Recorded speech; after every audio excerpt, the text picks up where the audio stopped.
ഹരേ കൃഷ്ണ. സത്യം പരം ധീമഹി. ഒരിക്കൽ മേൽപ്പത്തൂർ നാരായണ ഭട്ടതിരി ഭഗവാനോട് തനിക്ക് ദേഹമുക്തി തരണമെന്ന് പ്രാർത്ഥിച്ചു. അപ്പോൾ ഭഗവാൻ പറഞ്ഞു, തനിക്കതിന് അധികാരമില്ലെന്നും മുക്തി നൽകുവാൻ ആദിപരാശക്തിയായ ആ ദേവിക്ക് മാത്രമേ അതിനുള്ള ശക്തിയുള്ളൂ. അതിനാൽ ആ ദേവിയെ ഭജിക്കേണ്ടതാണ് എന്നാണ് ഭഗവാൻ അരുളി ചെയ്തത്.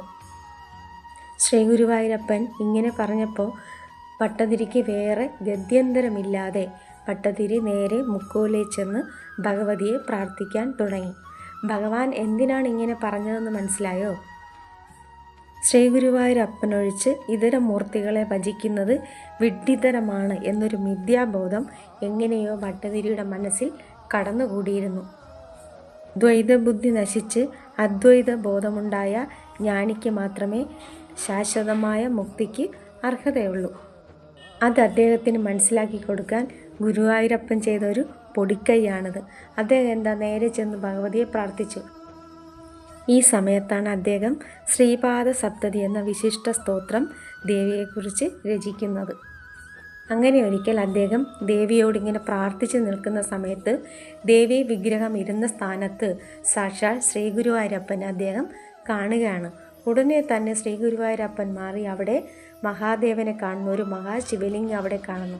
ഇങ്ങനെ നിമിഷ നേരം കൊണ്ട് പല പല മൂർത്തികളും ഇങ്ങനെ മാറി മാറി വരികയാണ്. അദ്ദേഹത്തിന് ആകെ പരിഭ്രമമായി. തൽക്ഷണം തന്നെ അദ്ദേഹത്തിൻ്റെ ദ്വൈതഭാവം നശിക്കുകയാണ്.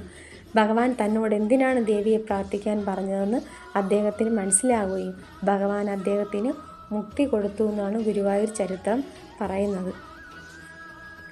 നോക്കൂ, നമ്മൾ വിഘ്നേശ്വര ഭഗവാനെയോ മഹാദേവനെയോ ആദിപരാശക്തിയായ ആ ദേവിയോ ആരെ പ്രാർത്ഥിച്ചാലും എല്ലാ പ്രാർത്ഥനകളും ഒടുവിലെത്തുന്നത് ആ സാക്ഷാൽ പരബ്രഹ്മസ്വരൂപമായ ഭഗവാനിൽ തന്നെയാണ്.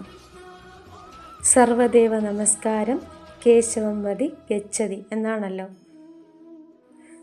അപ്പോൾ ഇത് കേട്ടിരുന്ന എല്ലാവരെയും ഭഗവാൻ ശ്രീ ഗുരുവായൂരപ്പൻ അനുഗ്രഹിക്കട്ടെ എന്ന് പ്രാർത്ഥിക്കുന്നു.